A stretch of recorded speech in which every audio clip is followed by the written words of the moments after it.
It's Friday, October 2nd. We are 32 days from the election, and I think that today's news would qualify as an October surprise. Today on Vote for America, we'll be making sense of all of this with the Lincoln Project's own Mike Madrid and Michael Steele. And now our host, Lincoln Project co-founder, Jennifer Horn.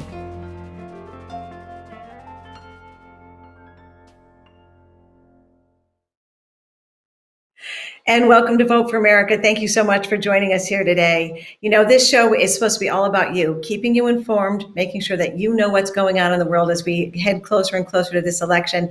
So, of course, today we're going to start by talking about the fact that the President of the United States and the First Lady have both tested positive for COVID-19. Obviously, this is a terrible news, terrible situation. Nobody wishes this kind of thing on anybody. All of us at Vote for America at the Lincoln Project send our very best wishes to the president and to Mrs. Trump on a hopefully speedy recovery. I want to share with you the part of the statement that the Lincoln Project has just put out a few minutes ago. You'll be able to find the full statement on our website at lincolnproject.us. But here's the beginning of it.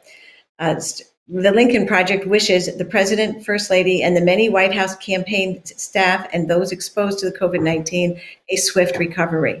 We encourage anyone who traveled with the presidential party, attended a rally, fundraiser, or meeting with the president or campaign or staff to get tested immediately and quarantine appropriately. It is the responsibility of the White House and the Trump campaign to keep the American people informed of the COVID status of everyone exposed. The campaign has the obligation to begin contact tracing for the thousands of followers who have attended Trump's maskless rallies. The Lincoln Project sincerely hoped that Trump's infection with COVID sends a signal to the Americans who follow him to take this deadly disease seriously. It continues on a little beyond that, and as I said, you can see the whole statement at our website, lincolnproject.us. Obviously, this is the news that is the news of the day. It's going to lead the conversation across the country for many days to come, including here today on Vote for America, where I'm very happy to welcome our our co-host, Lisa Senecal. Lisa, how are you today? I'm okay. How are you? This is sad news. You know what? It's incredibly sad news, like so much of the news surrounding COVID-19. It is sad because of the consequences it will have for the people who are infected by it, but it's also so sad because of how avoidable it could have been, how easily this could have been avoided by the president and by so many others. Right. Well, we certainly are going to be pushing very hard the idea that we all need to be wearing masks and social distancing. It can't be stressed enough. They're our most powerful weapons that we have right now, and we need to take care of each other. And that's what wearing masks is really about. We just have to make sure that we're doing our part to make sure that this virus isn't spreading any further. But like so many things, we just have to take it seriously. And I think there are still too many people in the country who don't. Let's just start by laying this out, especially for those folks who might be tuning into us as their first exposure to this conversation. Let's start with the tweet that the president put out last night, informing his support, informing the world essentially, as this president does, communicating with us by tweet. He said, "Tonight, Flotus and I tested positive for COVID-19. We will begin our quarantine and recovery process immediately, and we will get through this together." There's a lot about that tweet, I guess, like so much that comes from the president, that's really interesting.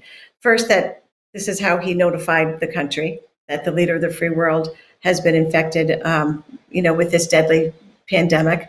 But more importantly, just the timing of it, frankly, makes me question what's going on in the White House, because it's just so unlikely that was the moment when the president found out that he was positive for this disease.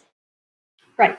We know that they learned that Hope Hicks, his very close advisor, had a positive COVID test yesterday morning, and she had been traveling with the president, doing debate prep with him. She's just nearby a lot of the time, and we know the White House has access to rapid tests. So it's difficult to believe that there wasn't a test given to the president very quickly after her test came back as positive. So, again, Right. we have to worry what the American people are being told and when we're being told it, and the veracity of what comes out. Well, exactly. And we know that over the last few days, the president has been exposed to so many people. According to the reporting, it looks like this kind of started with Hope Hicks, a close advisor to the president, coming back with a positive test. But more importantly, having symptoms apparently before she was tested, continuing to be exposed to people in the White House and on Marine One and on Air Force One, even though she had these symptoms. And that's kind of, we understand that about this disease, that's how it rolls, that as soon as you have symptoms, you have to stay home. You have to stay away from other people. It's the only way to stop it, to shut it down. The good news is, before we get into our first guest who's going to really help explain this to us, the good news is, Lisa, you and I have been kind of watching all morning, waiting to see the results for Vice President Biden and his wife, Dr. Jill Biden. And that tweet just came out recently as well, that they've both been tested and are healthy, that their test has come back negative. Yeah, that's very good news. And a little earlier, we also heard that Kamala Harris is also tested negative. So right. We're very sorry for the people who are getting positive tests back, but it's certainly a big relief when we hear that people have negative tests. But I don't know if we even if we grab this tweet or not, but I just want to wrap up this part of the conversation talking about Joe Biden just for a minute, because I was just, I don't want to say impressed, because it's what we should expect from our leaders. Maybe we've just become, sort of numb to the way our current president behaves. But the first thing we heard from Joe Biden this morning was best wishes from him and his wife to the president and First Lady. There it is. Jill and I send our thoughts and prayers. And I can't see it now because the folks behind the scenes keep playing with my camera here. So maybe, Lisa, you want to read that for our audience? I can, yeah. Jill and I send our thoughts to President Trump and First Lady Melania Trump for a swift recovery. We will continue to pray for the health and safety of the president and his family. That's just, that's what normal people do. You express concern. And I was just, exactly. And I was just, it's what all of our leaders would do, So I was just sort of struck by it. Like, I just think that Joe Biden is instinctively compassionate. We saw it on the debate stage. We've seen it on the campaign trail. We see it in his campaign, the tone and the message of his campaign advertising. And so the first thing that we heard from him this morning was, sending his best wishes to the president and his wife. And it seems like a little thing, but it made me feel good, to see that from someone who could potentially be the leader of our country next. But just so everybody knows, because of what's happening in the world in this moment, we've sort of shifted the show a little bit today. We're going to put a really heavy focus on COVID-19 and the president, and what just kind of try to wrap our heads around what it means to have the president of the United States and the First Lady, and now it seems other people that are close to them, to be having been diagnosed as positive for this disease. So we're especially happy that our next guest was able to join us on such short notice. The first person we should talk to when we are talking about a pandemic, about a contagious disease, is a doctor. This next gentleman, however, is pretty extraordinary to my way of looking at things. He's the founder of Vets for Responsible Leadership, and part of an amazing coalition of leaders that have come together along with the Lincoln Project in this election cycle. Dr. Dan Barkoff is a graduate of the Naval Academy class of 2001. Upon graduation, he served in Iraq and Afghanistan as a Navy SEAL sniper team leader. After Dan left the SEALs, he attended a Harvard Medical School, currently lives in Vermont, where he's a doctor at the university. I'm so happy to welcome him. Good morning, good afternoon, Dan. Thank you for joining us. Dr. Barkoff, I should be calling you by your official title. Thanks for having me. Pleasure to be here. We're really happy to have you with us. Yeah, thank you so much. I am going to call you Dan because you are a fellow Vermonter, and right. So we're going to be very familiar here. Thank you very much for joining us. Dropping down the fire pole today and coming in quickly as we all got the news. So we want to jump right into hearing facts and legitimate information from you. Sure. Can you talk to us? Obviously, this is a really serious situation for the president and the First Lady and everyone who contracts COVID-19. Can you talk to us, give us the latest that you understand about the contagious nature of this? We saw Joe Biden not test positive after being on the debate stage. Other folks are obviously testing positive who've had exposure to Hope Hicks and Donald Trump. So help us understand this. Yeah, absolutely. So the COVID-19, so it's a coronavirus. It's spread via what we call droplets, and as best as we know, it's spread by you cough, you sneeze, you exhale, and these tiny little particles come out of your mouth and out of your nose and are spread into the air. The distinction between an airborne transmission and droplet transmission is a little bit arbitrary. It's just the size in microns of the particles that are being spread. But it's a very contagious disease. It's not the most contagious disease, but the problem with COVID is it kind of nicely fits in this niche where it's very transmissible. And it also has a high fatality rate and some severe complications. So to give you an idea, the first SARS virus that came out approximately 10 years ago was much more lethal, but not as transmissible. Something like measles is sort of the textbook, kind of gold standard for something highly transmissible. But not. I mean, people do die of measles, but not in the same rate that you would from something like COVID. So it really has this kind of unique niche where it spreads really easily, and it can have some pretty serious consequences for folks. So we've seen the timing of, Hope Hicks became symptomatic, we believe, on Wednesday. The debate was on Tuesday. Can you talk to us about the progression of the illness and the timeline Sure. that can potentially move through? When do we know whether or not someone is going to have a more serious So incidence of illness? we often say in statistics that statistics apply to populations and not individuals. So everyone's course can be different. However, in saying that, most people will start to show symptoms approximately 5 to 7 days after being infected. Some people it can be up to 2 weeks, but for the most part, 5 to 7 days you're going to start to see symptoms, with the unfortunate few who do go on to develop severe coronavirus symptoms, that can be up to a week to 2 weeks easily. And for folks who that happens to, you can look at a recovery period of a month easily.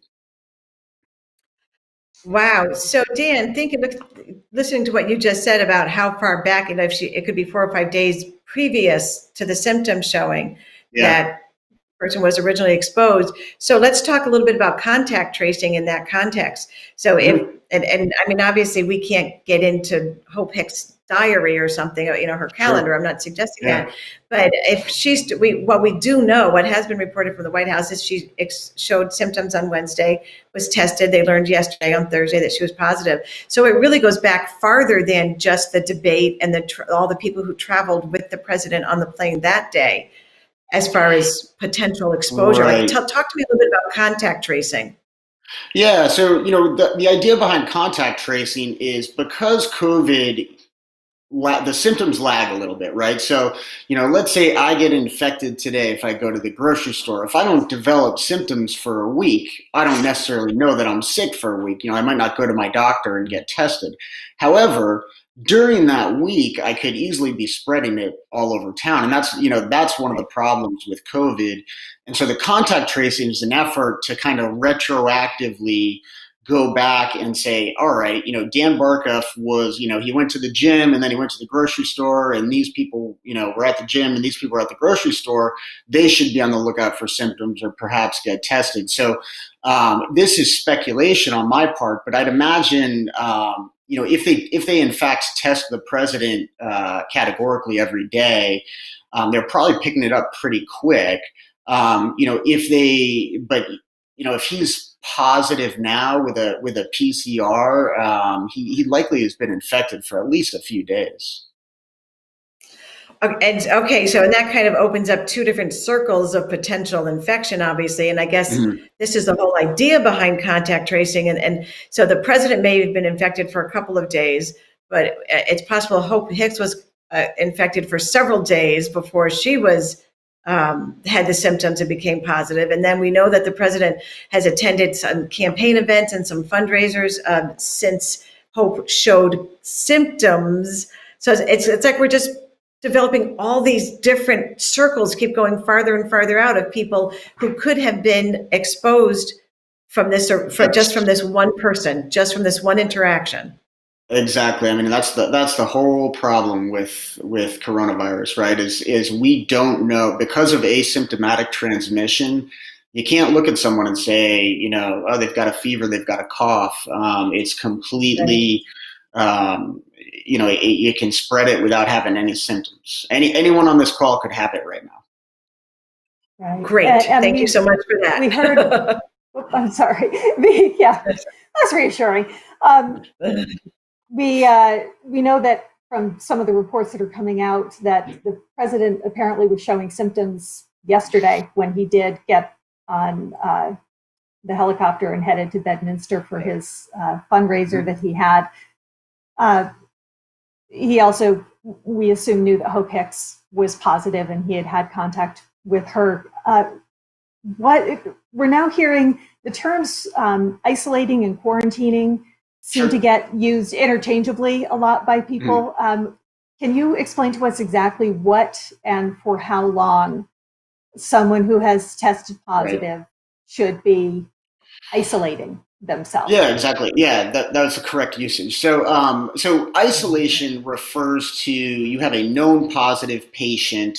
They need to go home and not go out, just eat the canned food in the kitchen kind of thing.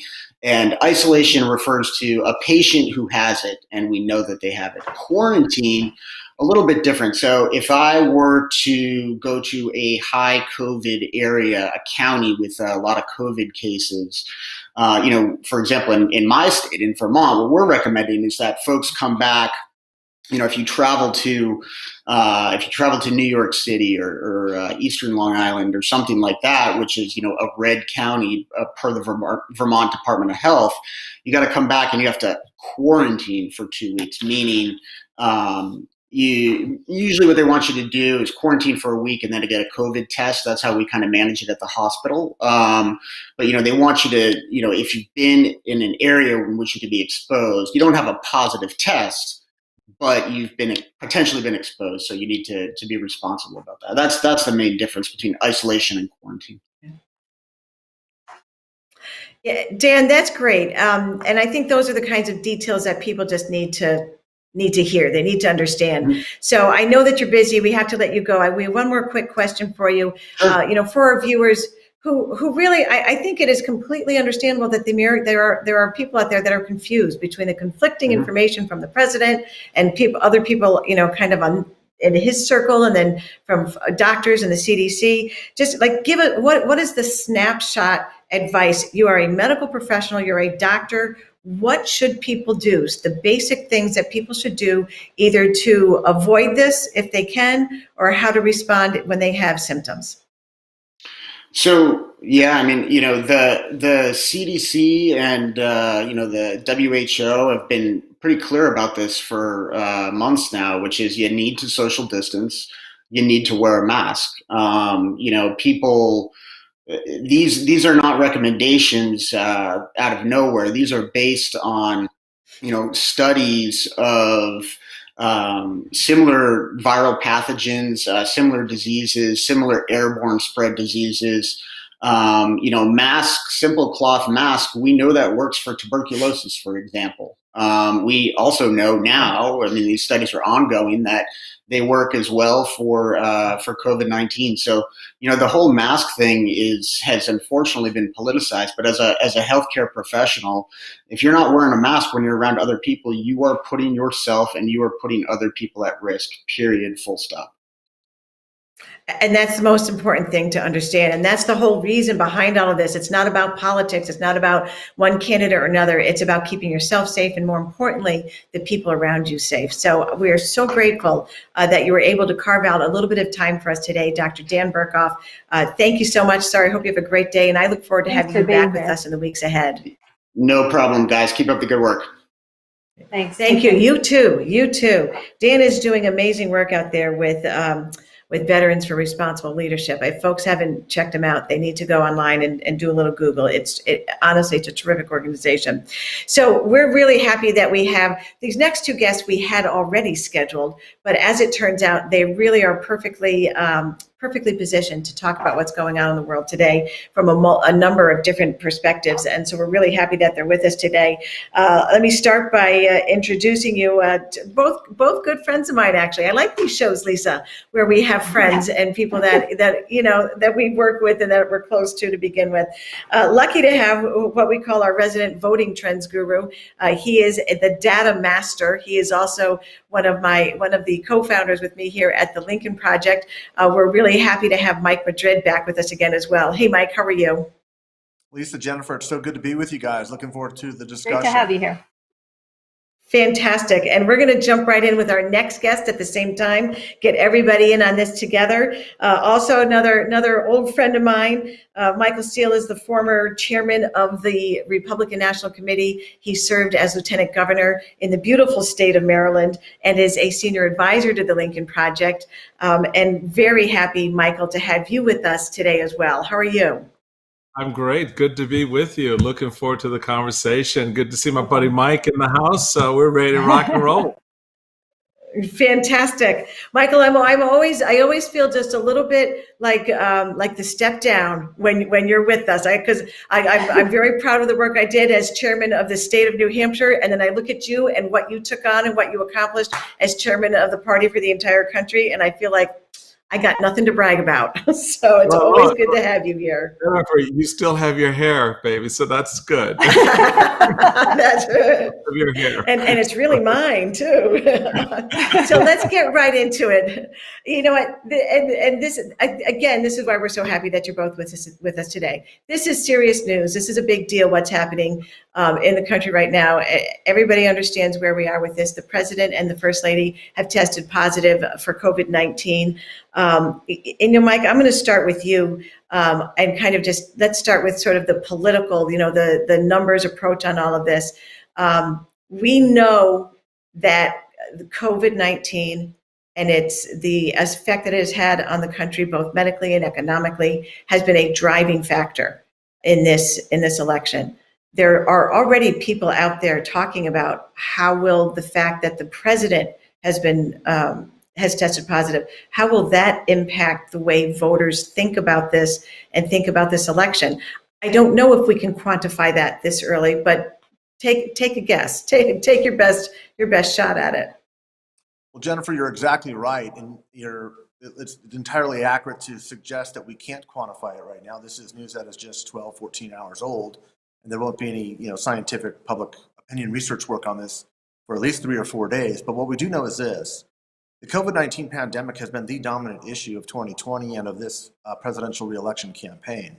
And where there has been significant cases of infection and spikes and increases in the infection rate, what we have seen is a precipitous decline in the president's approval ratings, specifically in the Sunbelt states, right? And at the Lincoln Project, we've been watching this trend and data for some time.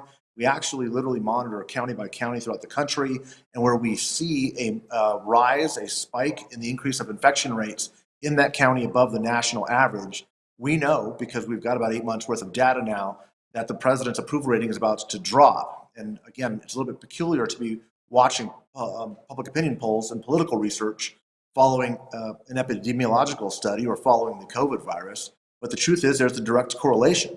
And what's I think really fascinating is we are finally starting to see movement in the Rust Belt states of the president's approval ratings downward, happening, not surprisingly, coincidentally, coinciding with the first time that the coronavirus has spiked in this region of the country. So look, once the coronavirus becomes real to people, not an abstract, something you hear about on a cable news network or some sort of talk radio show, you start to change your opinions. And more than any other issue that we've seen over the last 4 years, COVID-19 has changed people's attitudes, specifically when it begins to affect people's lives. So your question is the right one. What's going to happen as the President of the United States, who has, I think it's fair to characterize, largely been the primary driver of misinformation and also preventing both the imposition of ordinances to limit the spread of COVID-19 at the state level, but also at the federal level with a lack of leadership. Himself, very rarely, if ever, using a mask, and certainly not social distancing.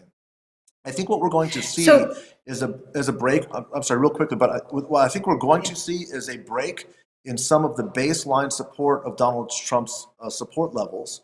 I think it's going to coincide with these movements downward in the Rust Belt states, which overlap almost entirely with battleground states. And I think politically, and again, it's difficult to speak of politics at a time when the President of the United States has just contracted a deadly virus. But the truth of the matter is we're 31 days away from an election, and I don't see that there's anything that could be, I don't think we can construe this as anything other than harmful for him politically at this time. Well, and that's what I want to build on with Michael, because that's the perfect segue to like kind of the next question on all of this then. Mike, you laid it out pretty clearly from a data perspective, but so Michael, the political side of this is more complex, the data side of this, because first of all, the president has contracted a very, a potentially deadly disease. We know what the consequences are for so far over 200,000 Americans. That's of great concern to all of us as Americans to see our president in that position. But as Mike just wrapped up, he is also in the middle of an election, a month out from election day. How do you see this? What is the political, how is this going to play out? Does this, how is this going to, does this bring out sympathy for the president? Does this, and in a way that would affect it politically, or his trustworthiness as we continue to get more information from the White House or from the president's doctors about his condition and the condition of all the people that have been exposed to him? How does this play out for the American people as they are looking at this from the election perspective?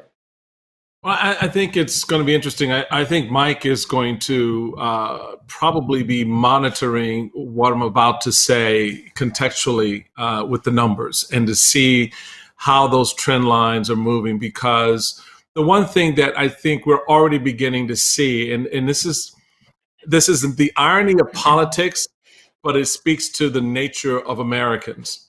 So if you're looking at the Twitter feeds that are out there and the responses by virulent opponents of the president, they're wishing him well, and they're wishing the first lady well, and this idea that we don't want to see another afflicted with this speaks to a lot about who we are as Americans, despite our political differences.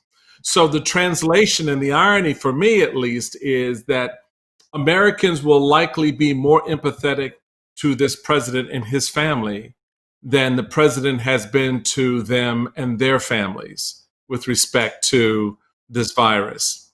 So that's part one. Then the question becomes, well, how does that translate? How does that empathy translate politically? And I agree with Mike. I don't think there is a translation. I think I'm empathetic to how you're feeling, but I'm still voting against you. And the reason is that no matter how you cut this, Americans are still dealing with the reality that they've lost 209,000 of their fellow citizens, their family members, colleagues, and friends. And the evidence of what this president knew when he knew it still is there. It doesn't go away just because now he's in the situation that other Americans have found themselves in for the past 8 months. They remember and will recall how he spoke to them about that, the information he imparted to them that was incorrect, that was false, the fact that he didn't trust the scientists, the fact that he recommended that they take bleach. All of these things don't stop in this cycle, because now this one aspect of it has changed, meaning the president and the First Lady have contracted the virus. So I think people will be empathetic. They will wish him well and pray for him and his family. But I doubt that really impacts the vote, because I don't know how you rationally turn that corner and say, well, oh, now that he has COVID-19, I'll vote for him. Well, okay, so how, you just wipe away the fact that you've lost 7 family members or friends because of that? So I think people are going to look at this very, very differently. And I think they're going to have 2 buckets: one where they feel for the president and his family, and one where they politically say, we need to move in a different direction. Michael, Yeah, I'm I going to think hand you it over to said Lisa in a that- second. I'm sorry, Lisa. Michael just triggered something in my head when he just said that I think is important too. So, Michael, you ran a national party. For Joe Biden now, he's in sort of a sensitive position because he's got to run an aggressive campaign against a man who has been diagnosed with COVID-19. Where's his balance in all of this? Actually, I don't think Joe Biden is in a sensitive position at all. Joe Biden is in a position where he goes, I was right. I told you. All right. So he's not going to come out and say, I told you so. But the fact that literally, Jennifer, 2 days ago, the president of the United States was on the stage mocking Joe Biden for wearing a mask. And the fact that the president knew that one of his senior staffers on the trip with him was COVID positive, and yet he still went out and mocked Joe Biden. I don't think Joe Biden is in a sensitive position in that regard. I think what Joe Biden can do and demonstrate that the approach that he took as a private citizen and the approach that he will take as president would have mitigated a lot of this, and does mitigate a lot of this. So that's one. And two, I think that what Joe Biden will be able to say in terms of the campaign, or do in terms of the campaign, is continue to engage with voters, because he'd already, as a point of infrastructure for his campaign, put in the technology and did the webinars and the meetings over the internet. So his campaign is already geared to continue a conversation with the American people without having to retrofit, as the Trump campaign will, away from in-person, super spreader events, to something that's online, something that's going to be like this with voters, versus what Joe Biden has to do. So, Lisa? Michael set up my question for you, Mike, really well. One of the groups that was a key piece of the 2016 support that Trump had was older voters, and we all know that they are the most at risk group now, which he also falls into. Do you see a potential backlash among that group that has already been softening in their support, now that there were folks within that group who still didn't really want to believe that this was real and it was serious, and you can't deny it anymore when the president of the United States has contracted it.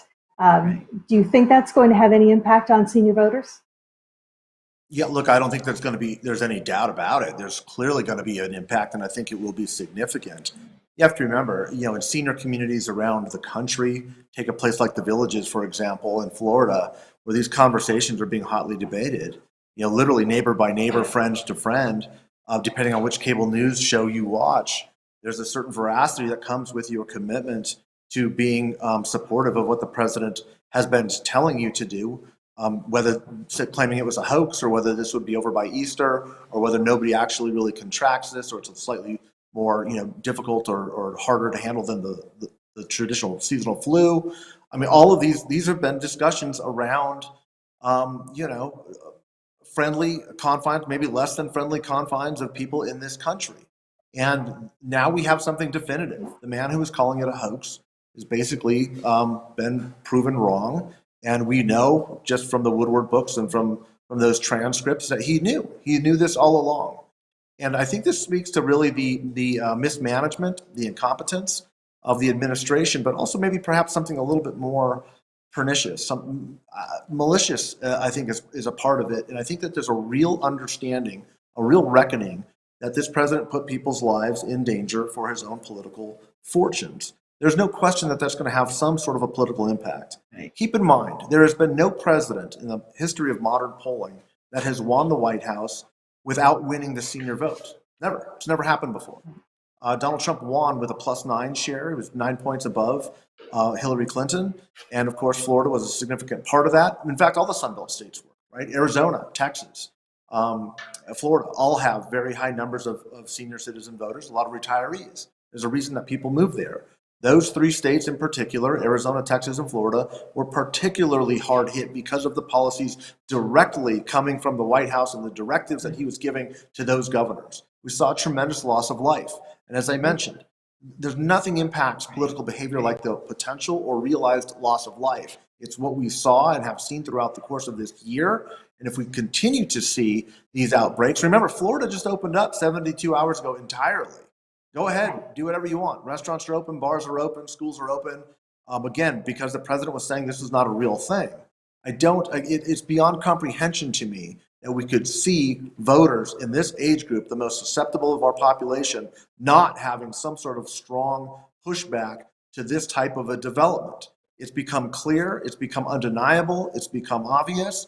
Look, another thing about this political dynamic is this. Yeah, the period of quarantining with the First Lady is 14 days. With the pace of information coming out, the American public's going to demand to see the president when they start hearing what his condition is like. Yeah. We have heard already that he's developed mild symptoms. He can't just disappear for 14 days or expect to tweet his way out of this. People are going to start demanding answers about this and what kind of a condition is he in. He's already spent all of his political capital with the entire American public who no longer believes him. The vast majority of Americans believes that he lies because he does. And he's now in a position where he's going to have to demonstrate, I believe visibly, on a daily basis, how he looks, how coherent he is, how he's feeling, what he looks like, and what message he's going to have to give to lead the nation. That's not a good spot for any political leader to be in. And while we wish the best for everybody involved, this story is not over. We could see a complete outbreak with a wide number of people that work in the West Wing. We already know that the list of people that were traveling with Hope Hicks in the last 72 hours is well over 40 people, very prominent people, not just in the government, but in the campaign. And so when you get back to what Dr. Barkoff was saying about contact tracing and tracking down the potentiality of the spread, this could be a very significant story that lasts far more than the next 32 days. It could last well into the next few months. Right. We are going to have both Mike Madrid and Michael Steele staying with us on the other side of the break. We're going to step away for just a minute, take a look at a couple of Lincoln Project videos.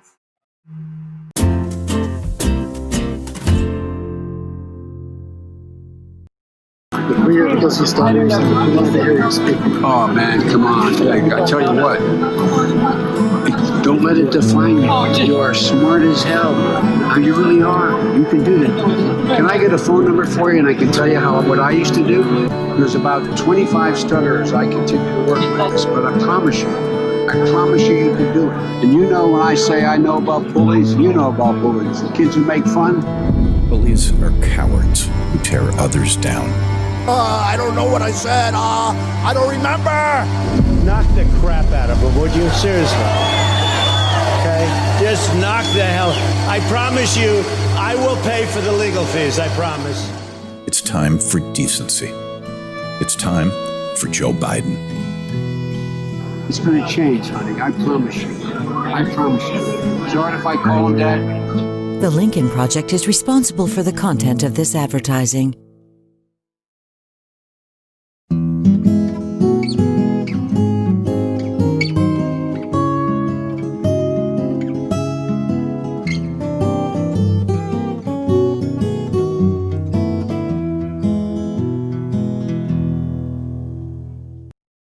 Donald Trump says COVID-19. Affects virtually nobody.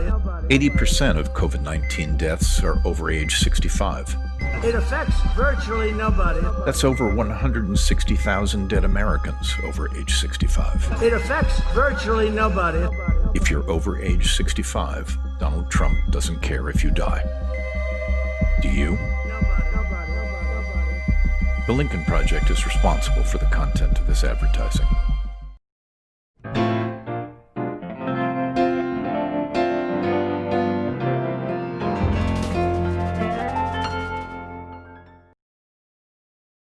Welcome back to Vote for America. We are here with Mike Madrid, Michael Steele, and of course, Jennifer Horn.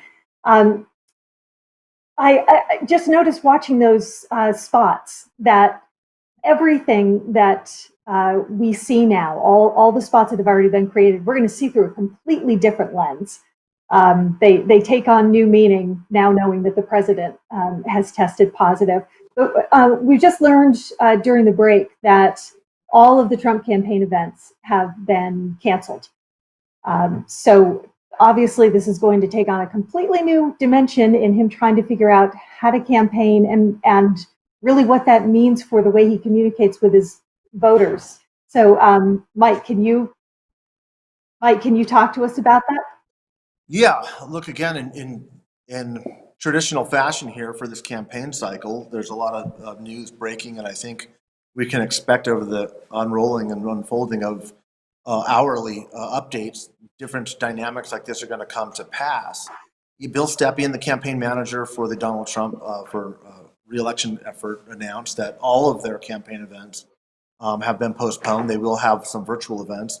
Vice President Mike Pence will be doing and keeping his calendar up. But look, this changes the whole campaign dynamic, as I mentioned before the break, in unprecedented ways. The first thing you have to remember is Donald Trump's personality has always required an audience, a live audience. It's where he is at his performative best. He needs that adulation. He needs that reaffirmation from a live crowd.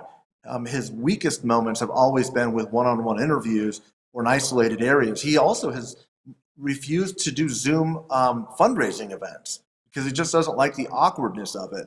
But there's really no other way that he's going to be able to communicate his message. If it's going to be 14 days, maybe a few days shorter than that, but probably a 14-day period where he's going to, there's only 32 days left in the campaign. That's half of the campaign period that is left. So it puts him at a significant disadvantage. And I think, as Michael said very aptly, again, before with the break, look, this is not a situation that suits the president well because it drives home the message that the contrast is so clear on what the president's quote unquote solutions were compared to Joe Biden's. Joe Biden really doesn't need to do anything. He was really ridiculed. He was trying to humiliate him for doing the right thing, for wearing a mask, right? Mocking him for practicing social distancing, and even for being in the basement or hiding, right? Joe Biden was kind of the name that they kind of stuck with him. These are all the things that a leader does at a time of pandemic. And look, the Lincoln Project has cut some very, very acerbic, cutting, sharp, smart ads this election cycle. I can't think of any ad that we have done that demonstrates the contrast between these two candidates the way Donald Trump's tweets did last night by saying, I've tested positive for COVID-19. I mean, it's as strong a message as anybody could possibly convey, and he did it himself. And that's where the president finds himself, both politically and I think really just with the moral leadership of the nation on something that is so top of mind with people. And again, I think we've never seen a campaign election cycle like 2020. It just went to another level of peculiarity and weirdness. There's really no way to kind of reorient your entire infrastructure from focusing so heavily on building crowds. Remember, this is a president that had a hard time not having his own convention, right? They tried to switch it 3 times before they finally said, well, the only place we can do it is on the White House lawn, as inappropriate as it was, and bring most of the members of the RNC together without masks, by the way, because that was the only way that he could build a crowd which he so desperately craves and so desperately needs. So I think we're going to see a very different Donald Trump than we have seen. No less acerbic, no less edgy, no less angry, no less reaching out or crying to his supporters for insurrection, but I think it'll be much more subdued because he's sick. Yeah, and Michael, let's again go to where Mike just left off. The president's sick. Like, we heard that he's got symptoms. In all seriousness, I hope he does not become critically ill. I mean, nobody wants that. But the president of the United States is positive with a very serious disease, a very serious illness. So I'm thinking about this from two different perspectives. One is looking back and saying, it would have been so easy to avoid this. Like, where was his staff? Where were his campaign advisors? Where were the people who were responsible for him and for a campaign? But also, I'm starting to think about it as I'm listening to Mike Madrid talk about the way it's impacting the campaign, thinking about it from the perspective of the American people. And regardless of whether you are for the president or against the president, it's another example of him burdening the American people with this extraordinary anxiety and concern and fears wrapped around something that he, as our leader, should have been able to avoid putting us in this situation. So on the first part, where was everybody? Well, everybody was there. They were in the room. They were maskless. They were feckless. They were inept, incompetent. Not because that's how they naturally are, Jennifer. It's because that's how the president wanted them. He didn't listen to them. This is the guy who had the top virologists in the country, if not the world, in the briefing room with him on his commission, and he stopped listening to him. Why? Because he didn't like what he was saying. He tore him down. He made him an object of politics. Very much like he made wearing a mask an object of politics. Very much like he ridiculed, Joe Biden just 2 days ago for wearing a mask. Just as he ridicule people who, took precautions, telling reporters during briefings, could you take off your mask? I can't hear you. Yes, you can. You can hear them perfectly well. Right. But you wanted to prove a point that you were right and they were wrong for wearing it. So this idea suddenly, to your second point, that we now have to be concerned and sympathetic and caring because he wasn't. Okay, it's our nature to do that. Yeah, right. We're not going to be like you in this moment. And I care about you and your son who are living in the White House with the First Lady. We are going to be concerned about that. But I'm not going to lose my other senses in this and recognize that but for presidential leadership, a recognition of the science, an acceptance of the advice of the scientists and the doctors and the medical professionals you had around you, but for the efforts of governors, we wouldn't be here. If we had just done any of those things, you, us, 209,000 Americans and families would be in a very different situation. So, like everything, you always look for that runway. And Mike appreciates this, because I know the brother's been in this space where something happens and you're sort of sitting there looking at your watch and say, okay, when can I drop the political bomb that would otherwise be inappropriate?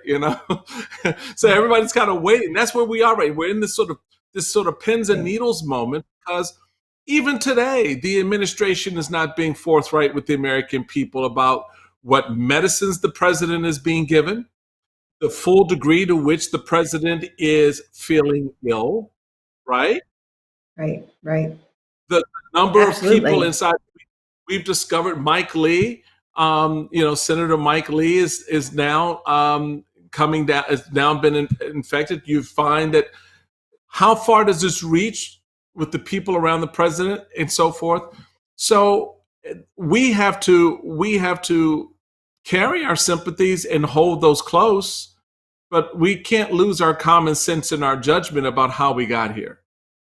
And I think that's going to be an early tightrope message, but I think it's a message that in the long run is going to resonate with the American people, because we still have to vote and we have to make a decision about the kind of man that will lead us to the other side of this thing.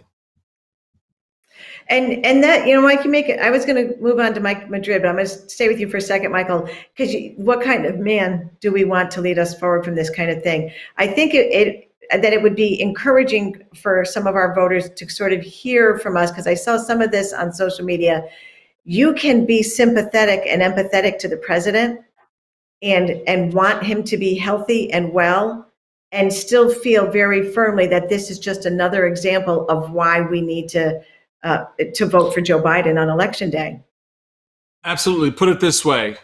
You can be sympathetic towards his illness and you can want him to be well, but that has nothing to do or to say about the kind of leader he is. His illness, right, nothing to do with how he's led the country up to the moment he became ill. All right? Because all those same rationales and reasonings and feelings and emotions and concerns that you had 24 hours ago are still legitimate 24 hours later. The only change is the principle involved. The president is now contracted the virus. And that contraction of this virus has nothing to do with how he's led the country up to now. In fact, it actually, to your point, Jennifer, speaks to the fact how he led the country up to now. Because but for his otherwise, negligent behavior, he himself would not have contracted the virus if he just wore a mask like he ridiculed Joe Biden. And that's exactly what I was just going to say. It's also okay to just be honest in this moment and say that that what the president is experiencing right now, whatever sympathy or empathy we have for him, his failures of leadership have contributed very much, unfortunately, to what he's feeling right now. We broke the show up today into these different sections, and the next section we're supposed to be going into is one that we called recklessness. But everything we've discussed up until now is really wrapped around the president's recklessness. He has been reckless with his own health and well-being, with the people around him, and he's been reckless with the well-being of the American people. And that's kind of the direction we wanted to head in next. Just talking about the gross disdain and disinterest the president has had for this entire experience since the beginning of this year, for the health and well-being of the country, of the American people. And Mike, this is something that you look at from a data side all the time, but you're a political guy. You're not just a numbers guy. It seems to me that, when we talk about all the staff, all the people around him who could have moved him in another direction, all the opportunities that he's had since we all learned about this in February or March, the most consistent message I have gotten from this president is his disdain for the people. He doesn't care about putting the health and well-being of the American people at risk. He used a really appropriate and interesting word, which is recklessness, right? I mean, Donald Trump was elected in 2016 as this disruptor. He was going to come and shake up Washington. He's going to, tear it down to the studs and kind of rebuild a different capital, a different way of running things, drain the swamp, right? Get rid of the establishment. Well, look, in many ways, he's done exactly what he said he was going to do. But the problem is exactly what you articulated. He's reckless, not just with the country, not just with the levers of power, not just with our own credibility and our American identity across the world. He's reckless with his own health and is with his own family's health. And if he can't be trusted to protect his own family's health, he's certainly not going to be trusted to protect your family's health or the families of Americans. So again, look, the question is whether or not Trump fatigue syndrome has set in. Have we had enough? Have even his base supporters who voted for this dynamic, ever envisioned that this is where we would be? That we would be in the middle of a pandemic that he himself now has become a victim of? That we would be witnessing the economic destruction that invariably comes with the shutting down of the economy? That we are witnessing the racial strife as our social fabric comes to pieces and he chooses to fan those flames rather than seek a leadership position and offer guidance as a healer of this nation? This is what people voted for, not a majority, but certainly enough in the right states voted for in 2016. The question becomes, I think to your point, Jennifer, is that still where we are at? Is that still where we remain? Right. Keep in mind, a record number of people, led in part by your leadership, have left this administration and have joined forces with you, with Republicans and independents for Biden, saying we've had enough. We've seen the underbelly of this. We've worked to try to make this government actually function under this dysfunctional president. We have had enough. It's not working. It's dangerous. It's a threat to all of us. It's a threat to not only our republic and our constitutional principles. It is literally a threat to our health, our safety, and our lives. And again, this instance, this moment personifies that in a way that I don't think any external entity or party or group or even candidate opposing him could. This is completely self-inflicted. There were 100,000 exits off of this crazy freeway since this pandemic began, with the best political move he could have made, let alone the best leadership move. The best move for our public health was to say, you know what, this is real. Let's take this seriously. And I think we will look back in 2020 and just be shocked by that stubbornness in the face of the death of 200,000 of his fellow countrymen, by simply saving his own political hide by saying, let's wear masks, let's socially distance, let's shut down the economy for a brief period of time and end this the way virtually every other country in the world has, and then move on.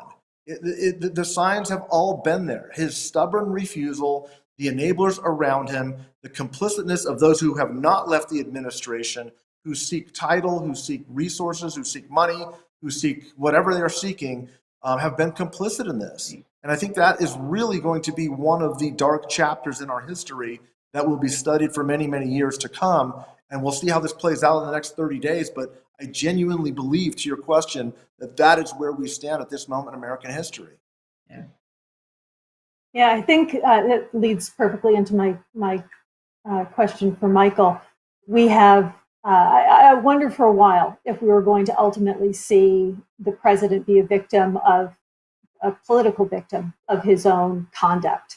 And after the debate on Tuesday, I heard an interview with Olivia Troy, who recently left the administration and the coronavirus task force, say that the person we saw Tuesday night, she was relieved that America saw who it was that she was working for. You know, the mask was completely taken off, and we saw the guy who's inside the White House and what his staff is dealing with.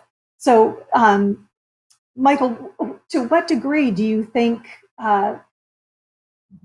Trump not sharing the information that he needs is that he's known the information and he's wanted to cover it up, versus having people on his staff who are so terrified of incurring the wrath of Trump that they haven't been willing to tell him everything that he needs to know? Well, it falls into the personality of the bully. When you work for a bully, and we've all at some point had a boss who fits that bucket, right? It's just that individual. And you do come to a point, looking at it from the staff side, you do come to a point in that relationship where you try to accommodate, you try to get along, you try to, appease and do all those things, but then self-respect kicks in. The fact that you begin to answer a higher calling, if you will, and you realize it's got to be more to it than this. And that's when you started to see, individuals like Ms. Troy and others leave, and like Miles Taylor, who was also part of the Homeland Security Task Force. They step away from it because they realize they are actually doing more harm than good. And someone has to step outside of this cauldron, this hotspot, and begin to speak truth to the power that's not listening inside the bubble. So that's one. But then with respect to Trump himself, he still sees his actions and his view of these things as the correct way of doing it. I mean, Trump, I remember being in his office back in 2015 up in New York. This is long before he had announced that he was running, and watched how he operated, how he ran his office in a sense, people would come in and for the most insignificant things in the world, they could not make the decision until he signed off on it. It was that level of, granular control over every little thing. He wanted his imprimatur, he wanted his okay, he wanted whatever he deemed appropriate to sign off on that, to be a part of that. So even if it was, what color tile should we use? And this time they were talking about the Trump Hotel in Washington. What color tile should we use? He had to sign off on that. So when you have someone who is that granular in nature in their control, it makes it hard for anyone to tell them anything. It makes them hard for that individual to begin to see the folly of their own decisions and the harm that their actions and decisions ultimately could cause not only them, but is certainly causing everyone around them. So where we are right now with the president is, and this is something to look for over the next few days, what is the narrative that comes out of this White House about his health, his recovery, who else is affected and infected by this, and how the campaign begins to pivot that off. You're already beginning to see, and the reason I raise that point, you're already beginning to see out there, maybe the bots, certainly their Trump supporters, saying, well, the president's going to bounce back from this and prove what a strong man he is. And I put strong man in quotes, right? Because they used that terminology, all right? And they used it for a reason. And so you're going to look for this narrative very much as we saw with Prime Minister Boris in London when he got the COVID and he came back on the other side. There was this narrative, he beat the unbeatable, all right?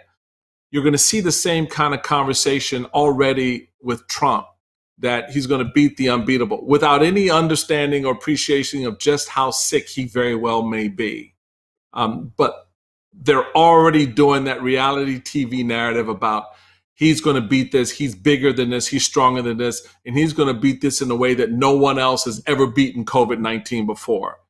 And again, that belies the truth and the reality of what's happening out here around the country, which going back to what Mike was talking about earlier with respect to the data and how people are going to process this, it still doesn't turn the numbers in your favor, because my daddy died, my grandmama died, my cousin, my uncle, my coworker died, or they're still sick from this and they're suffering long-term problems from this, and you're bragging about beating it. Again, not a good look for the president. Yeah, Michael, I know that you and Mike both have somewhere else to be today. That's a great place, I guess, for us to draw this part of the conversation to a close. Thank you so much to both of you. Michael Steele, the former chairman of the Republican National Committee, Mike Madrid, one of the co-founders here at the Lincoln Project. I know we're going to have both of you back in the weeks ahead to continue to talk about these important issues. Thank you both so much for being with us today. Thank you so much. Thank you. It was a pleasure. So what's next on the list, Lisa? I think from here, I think we're going to... Sorry, go right ahead. No, I think we're running a little behind. This has been such an important conversation. Let's just jump right to our next break. Thank you. Thanks.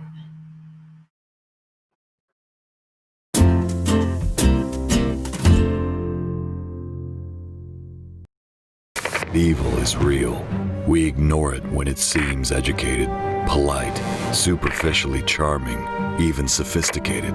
We trivialize it, ignore it, and when we do, it grows. On March 31st in the Trump White House, Trump's COVID team led by Jared Kushner decided to ignore testing in states with Democratic governors.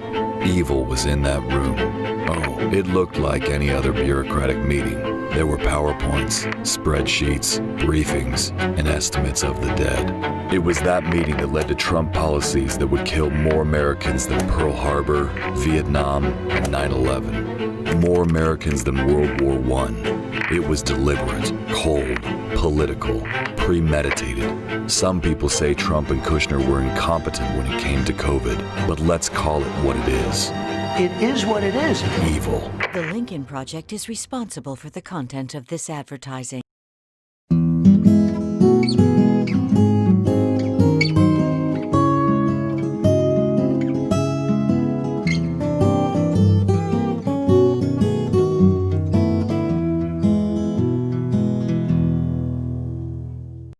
There's two kinds of vaccines that they're talking about. One is anyway, one relates to changing your cell structure and the other relates to engaging your immune system. They require different ways they can be transported. One's required to be transported at 70 degrees below zero. And then I see the disinfectant where it knocks it out in a minute, 1 minute. And is there a way we can do something like that by injection inside or almost a cleaning?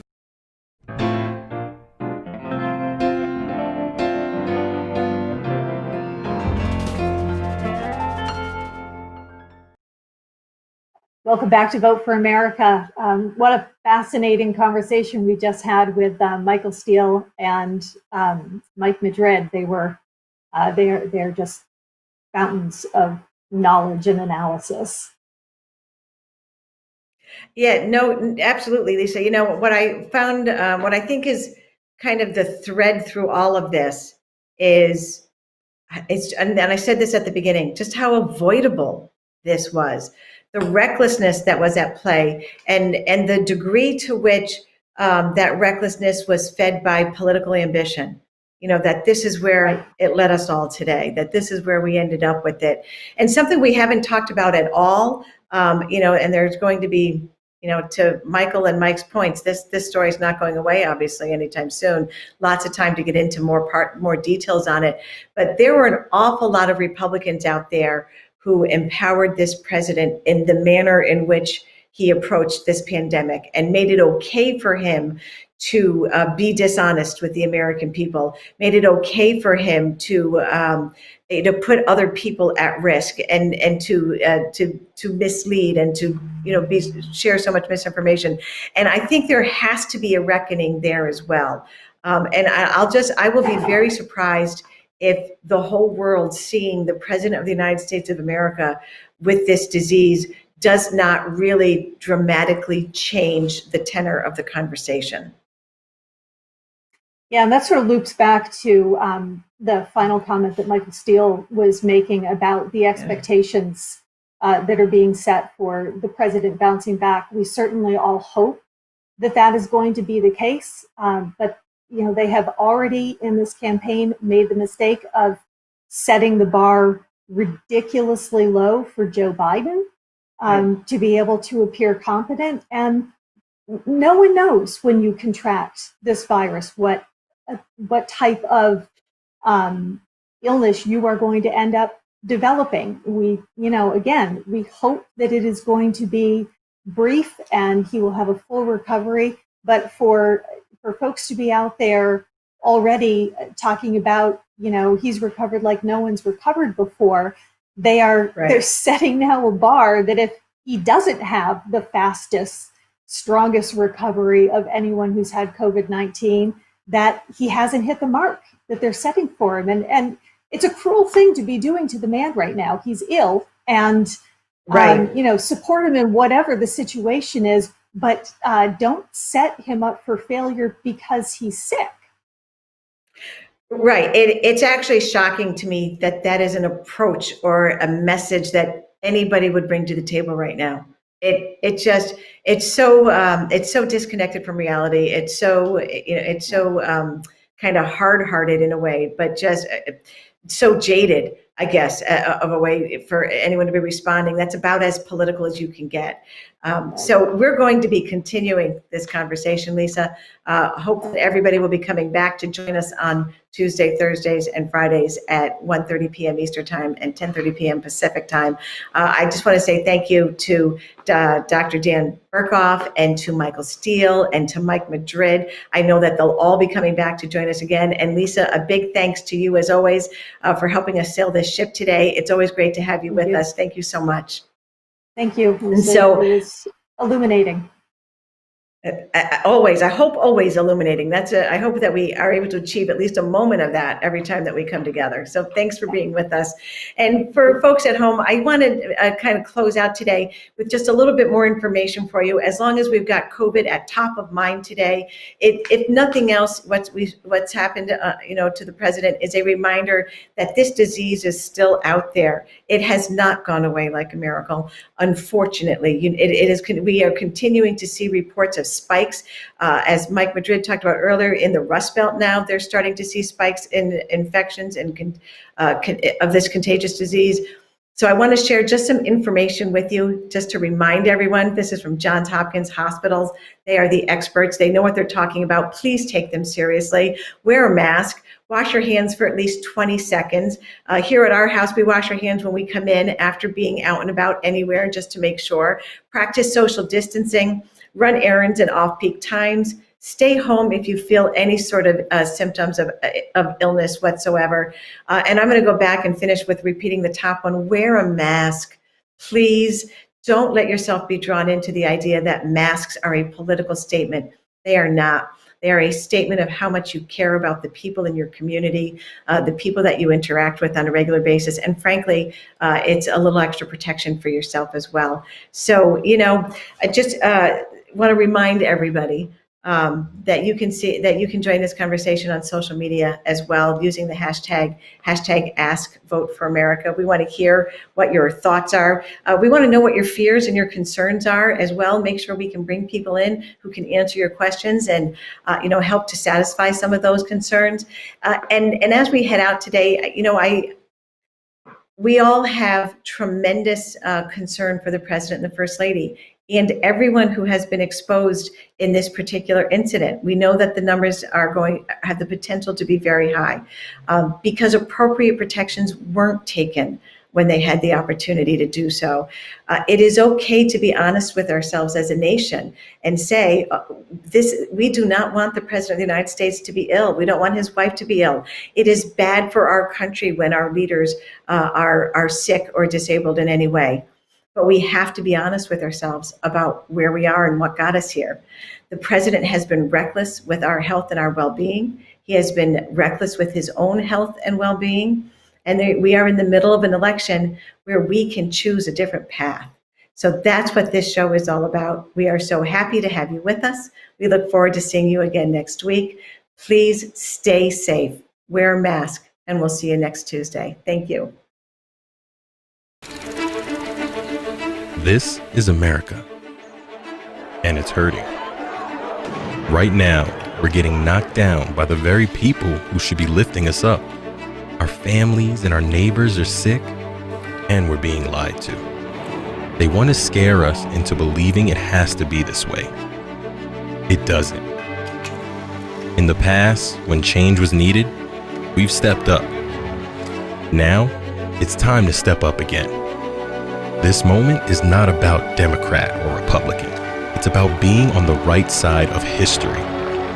We must set aside our differences, stand together, united, and ask, what can I do to help? It's time to put people ahead of politics, to put country over party. It's time to vote for America.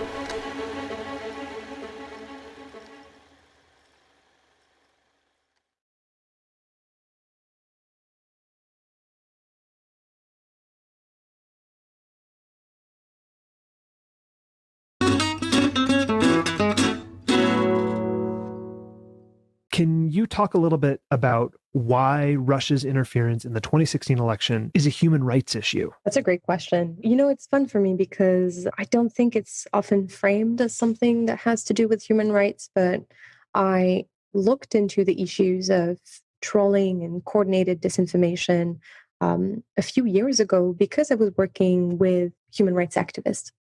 And at that time, human rights activists who often get hacked and get phished and get targeted by other types of cyber attack, we're starting to say, we understand the phishing, we understand the normal types of cyber attack, but we're increasingly concerned with the coordinated trollings and the fake profiles and the disinformation and harassment campaigns that they do.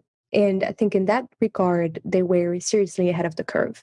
And so when you think about who were the first researchers and people who documented these troll farms. It's not the national security establishment, is researchers who were focused on human rights and investigative journalists who were covering that space, including in Ukraine, who were the first ones to say, hey, look at this large-scale disinformation campaign that uses all these fake blogs. They're all connected to one another. And so I think here, the human rights lens sort of got me to look into this issue perhaps a little bit ahead of the curve.